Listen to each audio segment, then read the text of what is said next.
कैरीच्या कोयची करूयात सुपारी। नमस्कार, पूजा रेसिपीमध्ये सर्वांचे स्वागत आहे। आपण छान कुकरमध्ये पाणी गरम करण्यासाठी ठेवलेला आहे। कोळी एका डब्यामध्ये आपण काढून घेतलेली आहे। आता आपण त्याच्यामध्ये जाडे मीठ घेणार आहोत टाकून। जाडे मीठ जरा जास्तच टाकायचे म्हणजे कोळीला छान चव लागते, एकदम चांगली लागते सुपारी। आता आपण कुकरचे झाकण लावून 4-5 शिट्ट्या काढून घेऊयात। आपली छान शिट्टी झालेली आहे। आता आपण छान अशा आपल्या कोळी झालेल्या आहेत तयार। 5 शिट्ट्यानंतर एकदम छान कोळी आपली शिजलेली आहे। आता आपण कोळीला चाळणीमध्ये घेऊयात काढून। चाळणीमध्ये आपण काढून घेतलेली आहे। थोडेसे गार पाणी टाकूयात।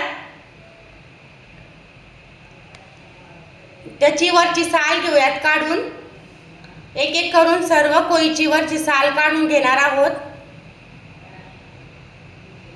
आता बारीक कट करून उन्हामध्ये वाळत घालूयात। एक दिवस कोळीला बारीक कट करून आपल्या आकाराने करायचे, त्याचे बारीक करायचे किंवा जाड करायचे।